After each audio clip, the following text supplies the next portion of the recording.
इस वीडियो में हम पढ़ेंगे होब्स का व्यक्तिवाद, या फिर इसको ये कह सकते हैं कि होब्स व्यक्तिवादी था या निरंकुशवादी था। इस बात को हम जानेंगे। तो जो होब्स का व्यक्तिवाद है उसमें सबसे पहले पढ़ेंगे इसकी भूमिका, उसके बाद में होब्स के चिंतन में कौन कौन से व्यक्तिवादी तत्व हैं, यानी कि होब्स को व्यक्तिवादी क्यों कहा जाता है, और उसके बाद में पढ़ेंगे इसकी आलोचना। आलोचना का मतलब है कि होब्स को व्यक्तिवादी क्यों न कहा जाए, क्यों नहीं कहा जाना चाहिए। तो सबसे पहले देखते हैं होब्स का व्यक्तिवाद और उसकी भूमिका। सेबाइन के अनुसार लोक का पूर्वगामी होने के कारण होब्स को ऐसा पहला दार्शनिक माना जा सकता है जिसके दर्शन में व्यक्तिवाद का आधुनिक तत्व मिलता है। तो सेबाइन क्या कहता है कि जो होब्स है वह लोक का पूर्वगामी है और इस कारण होब्स को व्यक्तिवादी कहा जा सकता है। अब होब्स लोक का पूर्वगामी कैसे है? क्योंकि जो होब्स है वह राज्य का निर्माण सामाजिक समझौते से मानता है, उसी प्रकार लोक भी राज्य का निर्माण सामाजिक समझौते से मानता है। लेकिन सामाजिक समझौता लोक से पहले होब्स ने दिया था, इसलिए होब्स को लोक का पूर्वगामी कहा जाता है। वेपर के अनुसार राजनीतिक चिंतन के इतिहास में होब्स शायद सबसे बड़ा व्यक्तिवादी है।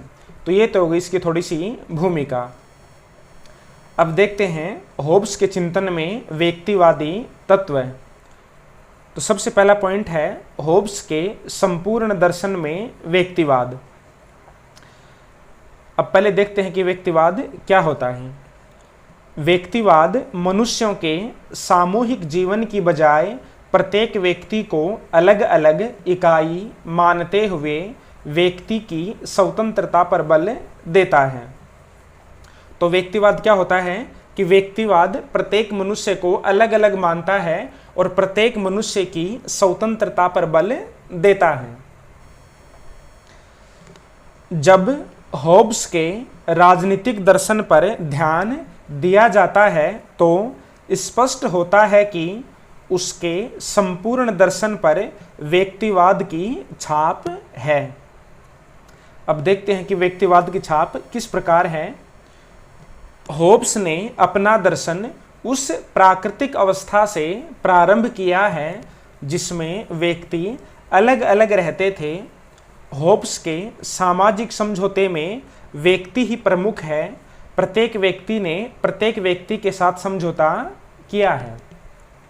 तो होब्स व्यक्तिवादी किस प्रकार है कि होब्स व्यक्तिवाद की तरह है, प्राकृतिक अवस्था में प्रत्येक व्यक्ति को अलग अलग इकाई मानता है, और जो होब्स का सामाजिक समझौता है उसमें भी व्यक्ति अलग अलग भाग लेते हैं, यानी कि प्रत्येक व्यक्ति के साथ समझौता करता है।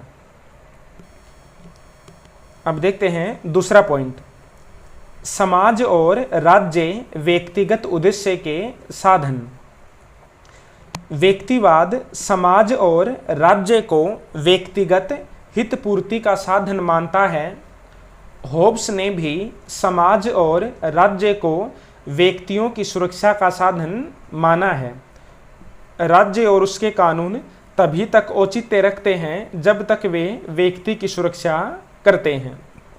तो जो व्यक्तिवाद है वह भी यह मानता है कि समाज और राज्य व्यक्ति की सुरक्षा के लिए होते हैं, व्यक्ति के हित साधन के लिए होते हैं।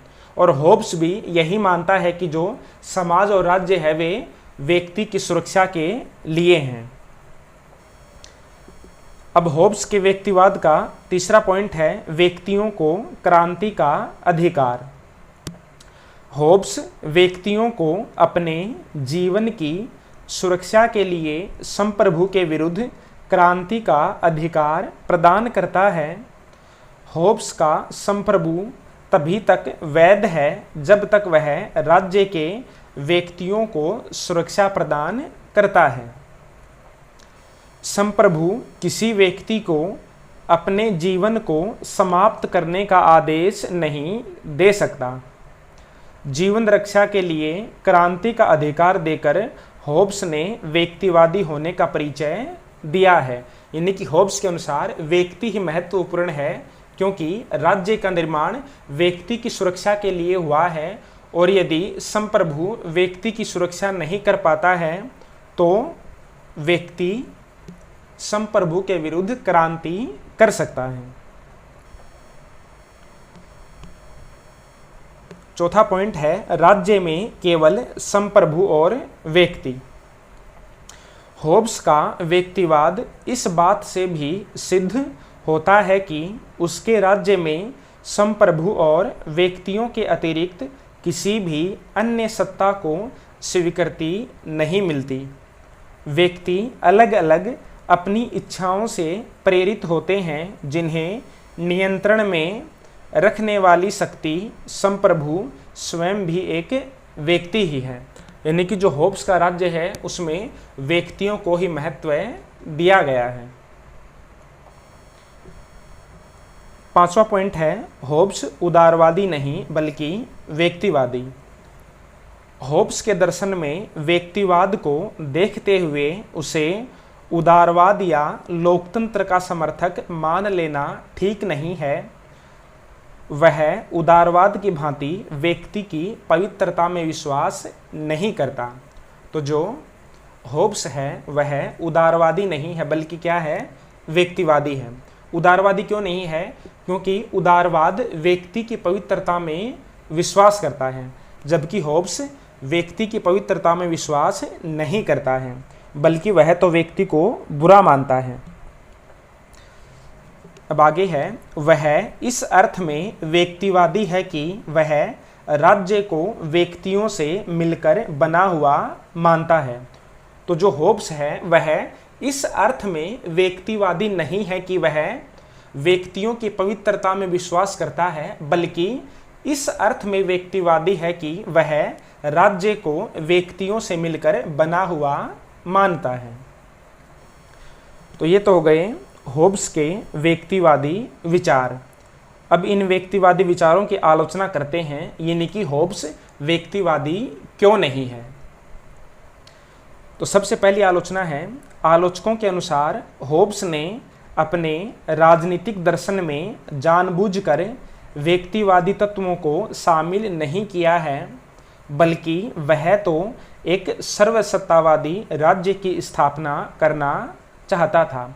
तो पहली आलोचना क्या है कि होब्स के राजनीतिक दर्शन में जो व्यक्तिवादी तत्व हैं वे होब्स ने जानबूझकर शामिल नहीं किए हैं, बल्कि वह तो एक सर्वसत्तावादी राज्य की स्थापना करना चाहता था। उसके दर्शन में जो व्यक्तिवादी तत्व दिखाई देते हैं वे केवल सर्वसत्तावादी राज्य की स्थापना के लिए ही शामिल किए गए हैं। दूसरी आलोचना है, होब्स का व्यक्तिवाद उसके भौतिकवाद का परिणाम है, न कि एक राजनीतिक विषय के रूप में व्यक्ति में दिलचस्पी का। तो जो होब्स का व्यक्तिवाद है वह उसके भौतिकवाद का परिणाम है। वह व्यक्तियों का अध्ययन भौतिक पदार्थों की तरह करता है। जिस प्रकार भौतिक पदार्थों में गतियाँ होती हैं उसी प्रकार व्यक्ति में भी गतियाँ पाई जाती हैं। तो जो होब्स है वह केवल भौतिकवाद का अध्ययन करता है, एक राजनीतिक विषय के रूप में व्यक्ति का अध्ययन नहीं करता है। तीसरी आलोचना है, आलोचकों के अनुसार होब्स का व्यक्तिवाद व्यक्तियों के लिए लाभकारी तब होता जब संप्रभु को सामाजिक समझौते में शामिल करके उस पर कुछ शर्तें लागू की गई होती। तो आलोचक क्या कहते हैं कि जो होब्स का सामाजिक समझौता है वो एक पक्षीय है। जब हमने सामाजिक समझौता पढ़ा था तो उसमें पढ़ा था कि होब्स का समझौता एक पक्षीय है, यह जनता ने आपस में मिलकर के किया है, इसमें संप्रभु शासक को शामिल नहीं किया है। संप्रभु शासक समझौते में शामिल नहीं है, इसलिए उस पर समझौते की कोई भी शर्त लागू नहीं होती है। तो आलोचक कहते हैं कि होब्स का व्यक्तिवाद तब लाभकारी होता जब संप्रभु को भी सामाजिक समझौते में शामिल कर लिया जाता और उस पर कुछ शर्तें लगाई जाती। चौथी आलोचना है, होब्स का व्यक्तिवाद तब अच्छा माना जाता जब होब्स मानव स्वभाव के कुछ महान गुणों का विवरण देता, लेकिन होब्स ने मनुष्य को स्वार्थी व झगड़ालू माना है। तो ये हो गई होब्स के व्यक्तिवाद की आलोचना, यानी कि होब्स व्यक्तिवादी क्यों नहीं है। और इससे पहले हमने पढ़ा है कि होब्स व्यक्तिवादी क्यों है। अब थोड़ा सा इसका मूल्यांकन देख लेते हैं। मूल्यांकन यानी कि होब्स व्यक्तिवादी है अथवा निरंकुशवादी, इस बारे में जानेंगे। होब्स की मान्यताएं व्यक्तिवादी हैं, लेकिन उसके निष्कर्ष निरंकुश सत्तावादी थे।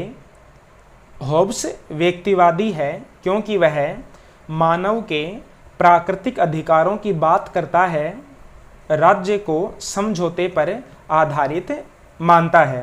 तो होब्स व्यक्तिवादी क्यों है? क्योंकि वह व्यक्ति के प्राकृतिक अधिकारों की बात करता है और वह राज्य को समझौते पर आधारित मानता है, यानी कि राज्य का निर्माण व्यक्तियों ने आपस में समझौता करके किया है। लेकिन साथ ही वह निरंकुश सत्तावादी है, जो निरंकुश व पूर्ण संप्रभुता का समर्थन करता है। यानी कि होब्स व्यक्तिवादी तो है, लेकिन साथ ही वह क्या है? निरंकुश सत्तावादी भी है।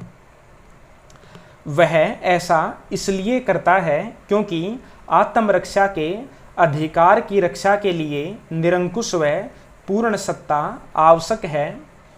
होब्स के शब्दों में मनुष्यों को निरंकुशता व अराजकता में से एक को चुनना होगा। यानी कि होब्स कहता है कि व्यक्तियों की सुरक्षा के लिए या व्यक्तिवाद को बनाए रखने के लिए निरंकुशता आवश्यक है।